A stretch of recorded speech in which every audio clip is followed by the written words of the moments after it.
Alicia Corpio. She's the founder and president of Space Coast Animal Rights and the global hashtag Not Just for Easter campaign, an initiative that aims to end the sale of animals given at Easter. With the inspiration of her first rabbit, Senora Floppers, Alicia leads a very busy life, leading the way for animal rights in Brevard County, Florida. With the little time she has away from managing SCAR and hashtag Not Just for Easter, Alicia enjoys working toward her master's degree in nonprofit management and spending time with her husband Matt and 3 rabbits, Scotch, Sky, and Hermit. Let's give it up for Alicia. Thank you. Okay. Oh, I can't see the screen.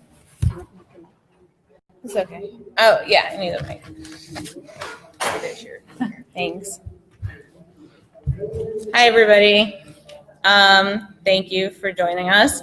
I am a rabbit-obsessed person. I've been doing rabbit rescue for over 10 years now, and I have 3 rescue bunnies of my own. One is with us today, Kermit, in the pink stroller back there. So he will be at our booth for most of the day, too, so come on by and say hi to him. He has an Instagram page called Kermit the Bunny as well, and that's a picture of him in the first slide. Basically, I chose to talk about this issue because a lot of people forget about small mammals, as well as other exotic animals, that's just reptiles and fish, and I could go on and on for like hours on it, so I chose to focus only on small mammals. So let's go ahead and get into it. This is just an overview of what we'll be talking about, so you get a quick look at that, and then I'll jump right in. Our starter pet label. I understand pet is not a good word, but however, that's how a lot of these terms are said. So I'm going to go ahead and use it, but in the future, please use the words companion animal. Unfortunately, all these small mammals tend to have a label called starter pets. There's absolutely no such thing as a starter pet. All animals, all companion animals deserve the same kind of love and commitment. And actually, a lot of people just assume these animals won't live very long. So they assume that their lives are meaningless compared to a dog or a cat. These animals are, like I said, just as much of a commitment. A lot of people will get these animals to teach responsibility to their children. However, that is not the job of an animal. That's your job. So please do not use an animal to teach your child anything. Next is a big problem with this is a lot of people don't properly take the time to learn how to care for these animals because they see them as disposable and starter animals. They don't see them as a commitment. So they won't take the time to really do the research they need to do. So unfortunately, that causes a lot of illness issues and essentially death. As for example, rabbits have extremely sensitive stomachs and they can't even process carrots for the most part. A lot of people think, oh, let me give a bunny a bunch of carrots. And actually, if a rabbit stops eating, he has 24 hours before he will die. So these animals have very specific, care requirements that a lot of people don't pay enough attention to. On top of that, there's a problem with uneducated vets. A lot of vets will take the time to learn about cats and dogs because they're the animals mostly coming in, but they'll take very little courses on small mammals. And a lot of times they'll make decisions that will actually cause a lot of havoc in the future. So we fully recommend that you find a vet that really, really, really knows what they're doing because it can, our rabbit Floppers, who's our first rabbit, she actually ended up dying because I took her to a vet who didn't know how to properly spay and neuter. And she developed an insane infection and head tilt, and she ended up dying pretty painfully no matter how hard we tried to keep her alive. So that was very hard for us to deal with. On top of that, these animals are typically predators. Even the carnivorous of these animals, they are still seen as predators, as prey animals, and they have to deal with the issue of predators. On top of that, they could get very nervous very quickly. So the instability of having kids around these animals typically are not good because they get very nervous as far as that goes. So, come on. I was pressing the wrong thing. Okay. Breeders are a huge issue. Obviously, especially backyard breeders, they see these animals as objects, and there's really not enough rules in place to like really regulate these breeders. Like I said, they see these animals as machines, not being their money makers. A lot of times they'll sell them not just as companion animals, but also for meat purposes. So they really don't care where these animals end up typically. Their living conditions while in their care are horrible, very filthy, the wrong kind of, a lot of times these animals are kept outside when they're actually not supposed to be outside whatsoever. As far as keeping a companion, they're too domesticated to survive being outside, especially in a tiny, dirty hutch. Separation too early is also a big issue. And these animals, there's absolutely no screening for the people who come in to buy these animals. So they're often given to unfit caretakers who end up abandoning them to the shelter very soon after anyway, because they have no idea how to properly take care of these animals. And then this leads me to the issue of abandonment. In the background, you can see that bunny actually is an abandoned Easter bunny I found in the woods in a park near us, and him and his brother were loose in there. We had to go climb through vines and stuff to try to save him. Unfortunately, his brother ended up dying very shortly of pneumonia because he was outside in just very horrible living conditions. But he is doing really well right now, and I think he's actually available for adoption now. So if you are interested and you're anywhere near Florida, let me know. But anyway, like these animals, like I said, are seen as disposable animals. They're not seen as a real commitment. So often they're just thrown out into the woods or thrown out into the shelter. No one seems to care. Also, a lot of people, they just assume domesticated animals are the same as wild animals as far as like rabbits and stuff like that. So they think they're going to survive, whereas there's no way. These animals do not know how to survive in the wild. Another big issue is the breeders will, after they can't sell the rabbits and they get to a certain age, a lot of breeders will just release these animals into the wild or bring them to shelters. So it's just a really that's where we think this rabbit came from, was a breeder, like was a rabbit that the breeder couldn't sell, so it was dumped into the woods. I've also found rabbits running around downtown areas. I had to save one about a month ago that was running around in front of a bar on the intersection of an extremely busy road. So that was extremely scary. It took 4 of us to save him. Another issue, obviously, as I discussed before, is predators, inclement weather, scarce food. They don't really know how to rummage for the right kind of food. And then animal control really typically does very little. A lot of times they don't really know the laws about this. They know about the laws with dogs and cats and extremely exotic animals, but they don't typically know how to deal with the small mammal issues. So it's up to the rescues to actually do something about this. Recently, it got a lot of publicity in Las Vegas. There's a feral rabbit colony, and basically somebody went in and killed a bunch of them. They all died from blunt force trauma. So a bunch of rescues all over the country and Canada got together and started getting them all over to get adopted. Unfortunately, though, that got really big publicity, which is good for them, but this is happening all over the country and other countries. This is not an isolated incident. This is just, they got the publicity out there to make a difference for them.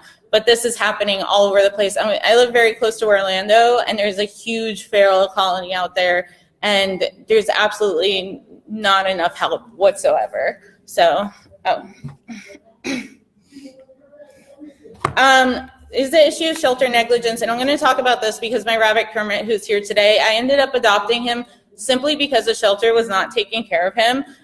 He was at a no-kill shelter. I'm not going to say the name of the shelter, although I want to. And they had him caged inside a tiny, tiny cage. Like you can see, this is actually in the background, one of the rabbits at their shelter right now, in a tiny cage, and bedding that's extremely toxic to both rabbits and guinea pigs. They also had chinchillas and hedgehogs, and I went in once a week to check on these animals because I was not in a position to adopt, but I was trying to encourage the shelter to make a difference.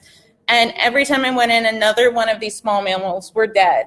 So like, and it was really horrible. And then Kermit was this really loving rabbit that's had a sign on his cage saying, mean, do not open the cage, but he's never bit, he's never scratched. He's always been the most I'm not even sure he's a rabbit because he loves people and he hates rabbits. So like, I was just like, it's just mind-boggling. And he has this really, really bad eye infection. They have multiple vets on staff, but the vets refuse to work on rabbits in any single way whatsoever. Even though a lot of times the way to treat a dog and a cat can work on a rabbit, like especially with eye issues, like it was just like an eye infection and they wouldn't do anything about it. It kept getting worse and worse. I was displaced by Hurricane Irma at the time. I'm really a low income because this is my job and I don't really make money. And I told them all of this, how we were living in a hotel. We had 2 other rabbits and they said I could take him for only $10, which is extremely scary because the rabbits at the store cost a lot more than $10. So you have the problem of people who feed their animals. Like if they have snakes, they'll feed these small mammals to them and they'll go to shelters because the shelters don't do enough screening and they'll get these animals for so much cheaper than they would at a pet store. So it's a huge issue that shelters, not only do they not know how to properly take care of the animals, typically they don't care enough to even do the research to do it right, let alone set proper adoption and screening fees. So that's a really huge issue. Another thing is like they're also seen as unadoptable, which is why they don't take the time. So a lot of times if they go into a kill shelter, they're the first ones killed very quickly.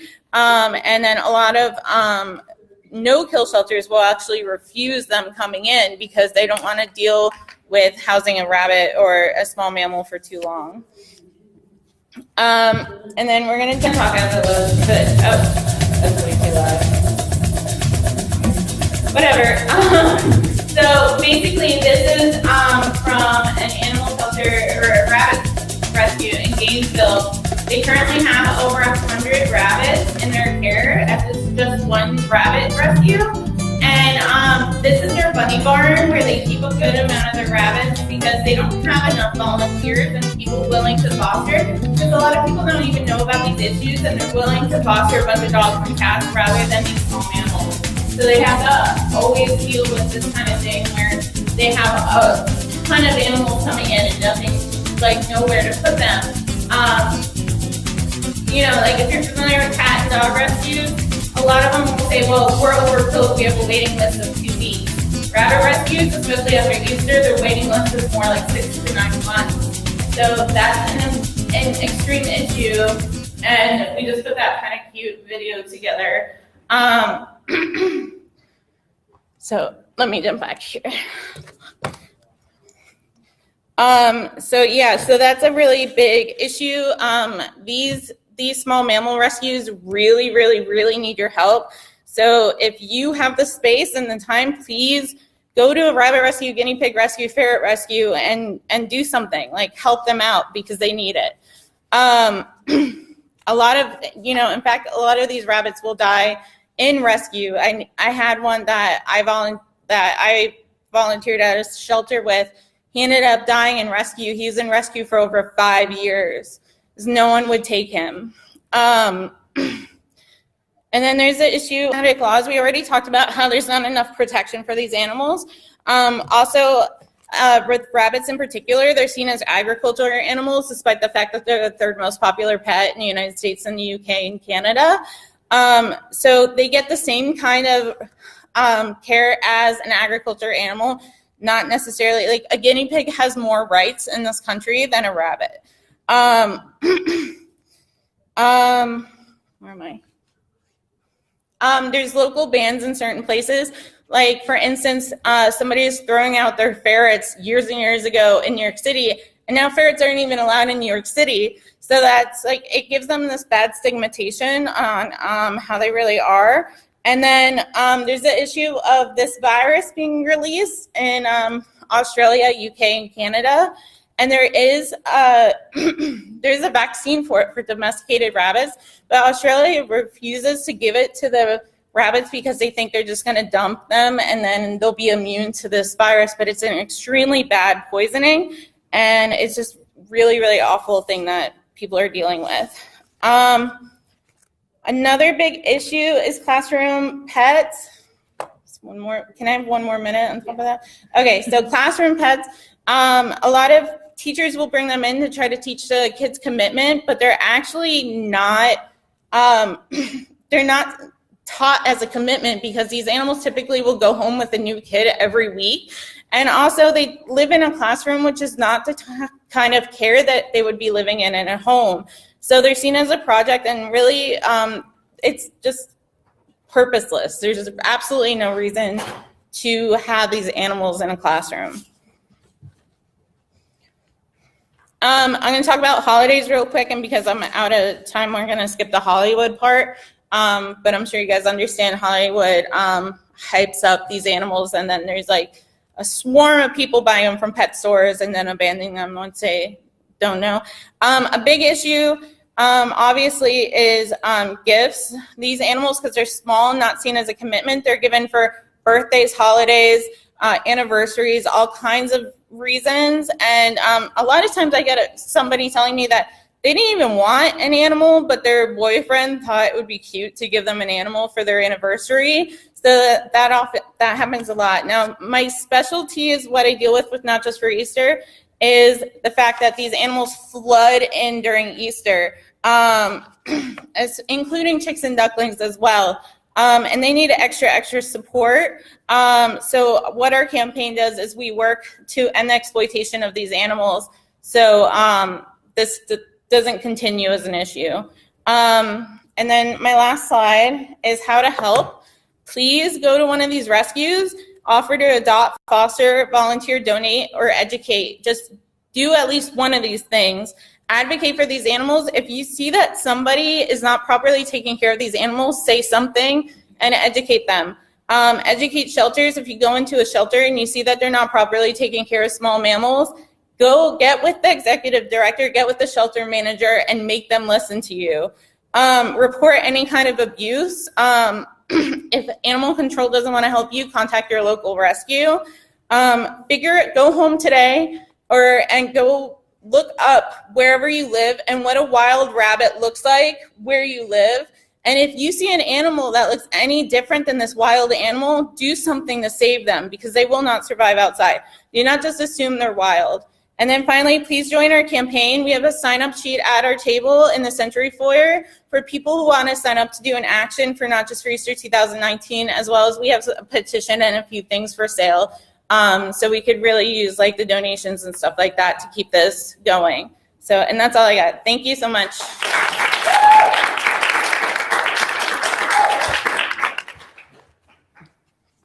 Thank you, Alicia. This how to help slide is so helpful and tangible. Oh no, it's fine. I love that. And just kind of like not assuming that shelters know what they are doing, and also just because it says no kill, you're like, you immediately might think that that's good, but that's often not good, because then they might leave an animal without proper care in the same cage for years and years and years, instead of cycling them through. So obviously that's a whole other issue, and the companion animal issues are broad. We heard from a lot of different areas within that whole issue area today, but we still didn't cover a lot of things, obviously, because there's just so much information. So now we'll open it up to Q&As.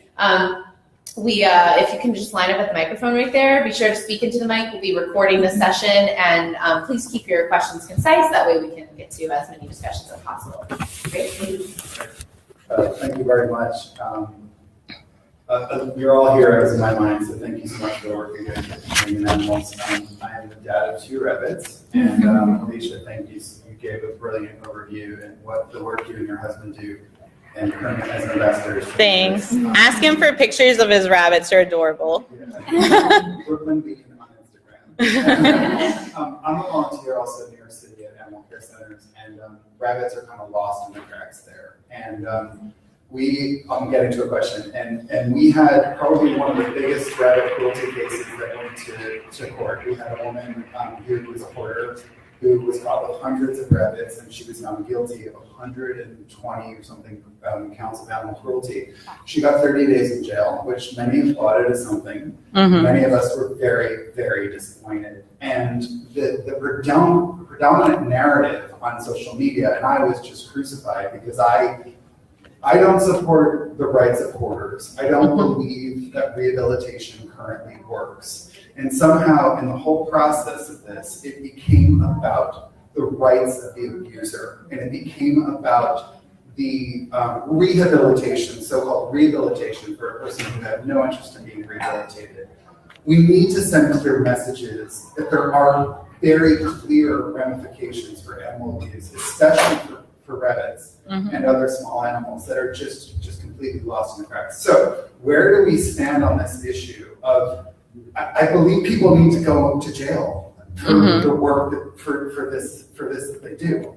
And I know that that's unpopular with some, but until that time, they will keep doing it. That woman has rabbits again. We know this, right? And then it will take years to get this prosecuted, right? Yeah. So where do we go here? Okay, so basically these issues happen everywhere in your hometown. Go speak to your representatives, make them listen, bring the facts.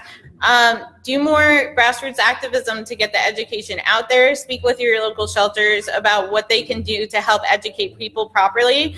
Unfortunately, like I said, rabbits are seen as agriculture animals. They don't have the same kind of rights as other domestic animals in this country. So it's a very hard thing to deal with. And we need to be doing more to get them seen as domesticated animals and not agriculture animals. Now, obviously, we don't want agriculture animals to be treated the way they are, but in the mindset of speciesism in this country, rabbits really need to start having the same rights as dogs, cats, guinea pigs, etc. And I mean, this issue goes beyond small mammals. In my hometown recently, somebody dragged a pit bull behind their truck, and they only got 6 weeks in jail or a fine. They paid the fine and were out of jail the next day. So and the fine was like something like $1,500. It was nothing. So, it's just, we have to keep talking to lawmakers. We have to keep writing letters, doing petitions, and just like getting the word out there. And that's really the best we could do at this moment. Can I just add something? Sure. I just want to add to that. Our laws view all animals as property. So no matter what you do, as long as that mindset is out there, it's not going to make a difference. So that it's really cumbersome to change that, but I think that is the ultimate issue. Until animals are viewed as beings in the eyes of the law, then these cases of animal cruelty will be nothing more than a slap on the hand and maybe a few weeks in jail and you're out. So I think that's like a big issue in enforcing these punishments because they're the same value as a chair or a table. Yeah. And then one more thing is also, there's groups like the Animal Legal Defense Fund that are trying to define animals as beings rather than objects and property. So support those kinds of organizations that are using their legal skills to actually make a difference and change the terms for these animals. A lot of work writing grants and so forth, but you can get a lot of help with grants. Yeah, because currently I have a dog that I found a vet where my vet is letting me make payments. He had a $5,000 knee surgery, and now I have a little dog that got thrown out of a car that was probably a breeding dog, and he was 7 pounds and he has half of his teeth missing and he has inflamed gums, and I don't have the money to take him to get the extractions. We got him on antibiotics, and I'm very careful about what he eats and everything, but I have to wait until I pay off the knee surgery to get his dental work done. So like trying to get funding for these, and my boxer that I found out in the desert had a broken jaw. So like all these issues, and there's really no place for me to go to, like if I need to drop it off to rescue or anything, but they're all full. All the shelters are full. There's no help. I have called shelters. I've called like Marley Mutts and to hatch me. I've called everyone. They don't call you back. They don't return my emails. They don't return any of my messages because they're probably full too. Yeah. The best thing to do is to be a foster. I've done 2 GoFundMes and it's getting played out because nobody wants, like after a couple GoFundMes, they don't want to fund you anymore. You know, I found a dog and I got her leg amputated because she had had cancer, and I raised that money in a week. But then the next person. Okay, would you like to hear the answer? Yes. Okay. There's very little money. There's really no money to be made in a rescue, unless you have a huge team of people that are really willing to dedicate to it. I mean, one person can't do it alone, and I know a lot that try. You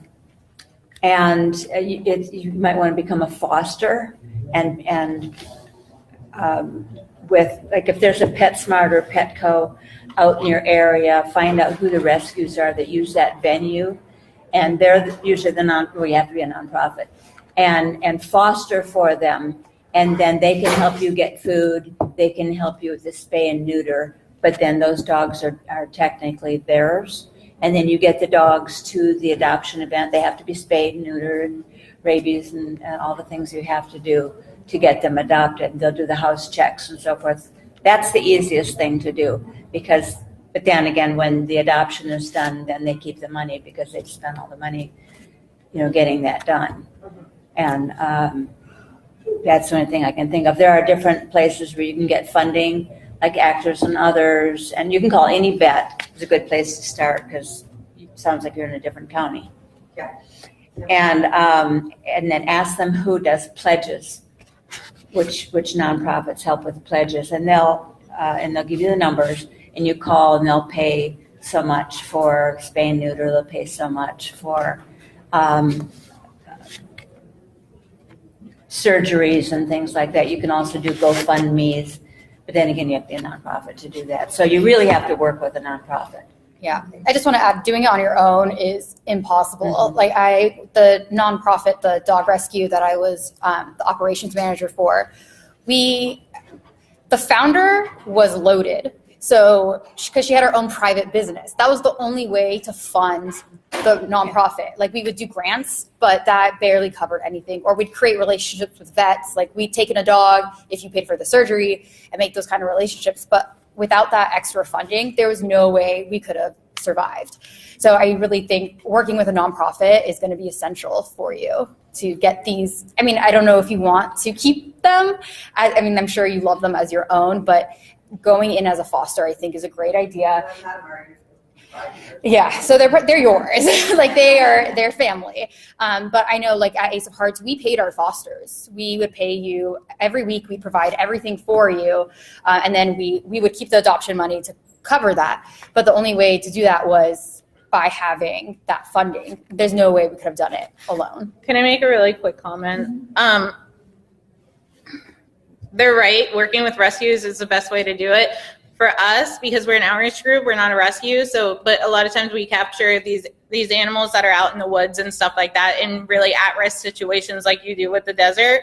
And what we do is we use that to educate people, and then we work with multiple rescues in the state. And trust me, there's ones out there that care as much as you. You just need to keep digging.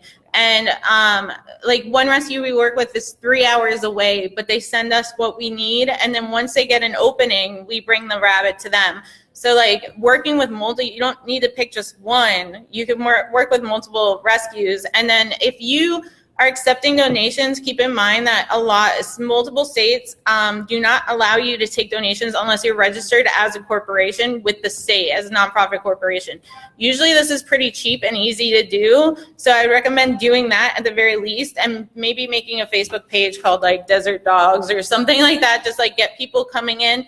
And then, your funding will make more sense. You don't necessarily need a 501c3 to receive funding, but you do need a 501c3 to issue a receipt that's going to count as a tax exempt. So, and you do need a 501c3 to go into PetSmart as an adoption partner and stuff like that, unless you're working with another rescue that is a 501c3. Can you piggyback onto somebody else's? Yeah, you can. Yeah. You just need to get them to agree. Usually if you volunteer and things like that. Exactly. Get your foot in. Yeah, and I would just add too, from what I've seen, like, if you do start your own nonprofit organization, I mean, marketing is so important. So if you did start your own, and Desert Dogs, that sounds really cool, and someone to make you, like, a little logo and a Facebook page. already you're going to see more legitimate and credible. So folks will want to donate regularly, and then hopefully, you have some volunteers, some like interns who can help you out and help with that like long-term transparency about like what you are able to accomplish with those donations, which is really encouraging to donors over time, because then they can see that and they can feel like they're part of the community, create little events, little vegan potlucks with anyone who's in the area, just all of those community building tactics like that we use in social justice organizing or even in starting a company, just like apply that to your animal rescue. And so kind of those may seem like distractions from helping the animals, but I think that that's going to like grow that and then give you what you need to have to sustain all of the rescues that you're also doing outreach prevents this from happening. Like a lot of rescues, they don't have time to do the outreach. They only have time to do the rescue. So making yourself available to piggyback off rescues to get the dogs adopted, and then having the time to do outreach on the side would be really valuable, not just to the dogs, but to the rescues that are taking in these animals. Thank you. Thank you. Okay, so that is our time. Let's a round of applause for our panelists.